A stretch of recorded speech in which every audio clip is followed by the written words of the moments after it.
Daming paninda dito. Punta na kayo ng Divisoria guys, so Divisoria Mall. Dami yung mabibili, mga candy, mga laruan.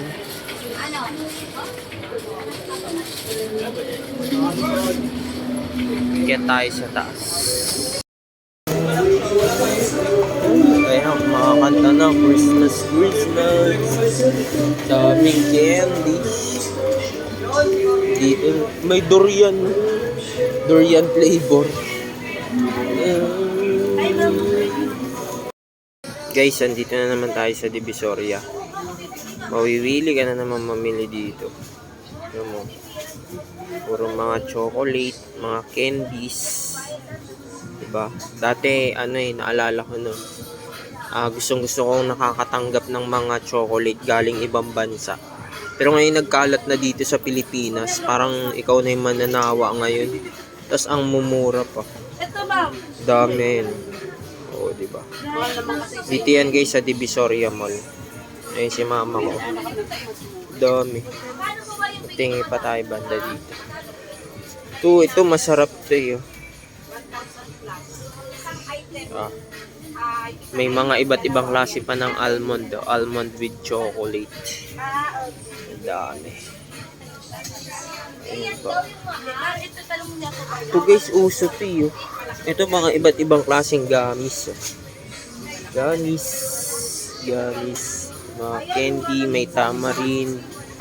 Tapos doon mga chocolate. Like style Ferrero. Ito favorite ko to guys. Kumuha na ako nito isa. Ano na nangyari? Tapos na. Ha? Oo, sir. Ay. Ayan po. Ang dami. Pangbigay sa jowa. Hi guys, good morning. So yun, nandito po tayo ngayon sa Divisoria, dito sa Manila.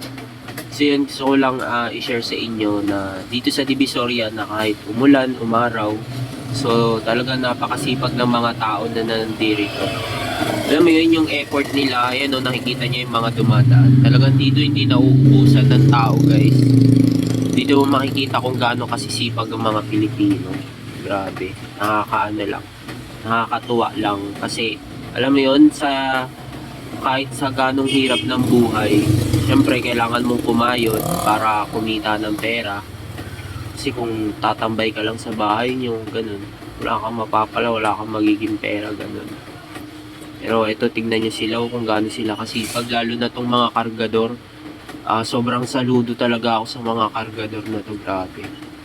Sobrang effort nila sa mga trabaho nila. Ayan o, tingnan nyo guys yung mga dumadaan. Kahit umuulan na, yung iba naglalagay na lang ng plastic sa ulo para lang kahit papaano yung ulo nila hindi mabasa ng ulan.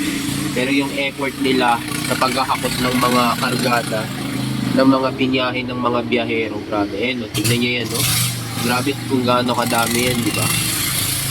Kaya guys, sipag lang talaga ang kailangan para magtuloy-tuloy lang ang buhay. So yun lang guys, bye bye.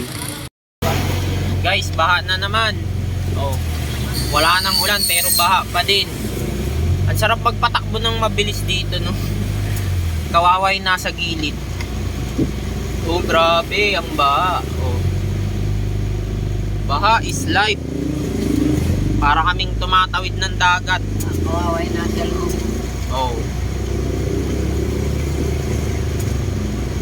Diba? Baha. Kaya pag dito ka, dapat matataas ang maneka. Ang baba talaga dito sa Pampanga, no? Ayun, no? Lakas ng agos ng tubig. Oh my God. Ayun yung agos ng tubig, guys, oh. Papunta doon.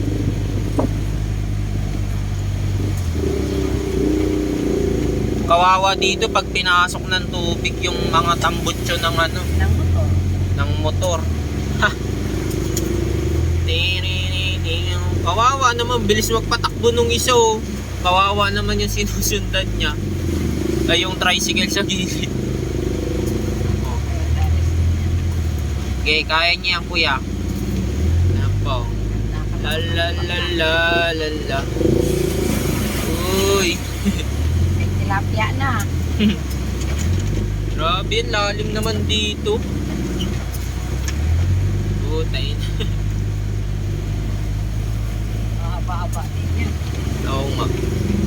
Ito mautak, inilagyan ng harang ng sako eh. Oh. Ayun oh. Para pag tinanggal mo yung sako niyan, pasok lahat ng tubig. Oh.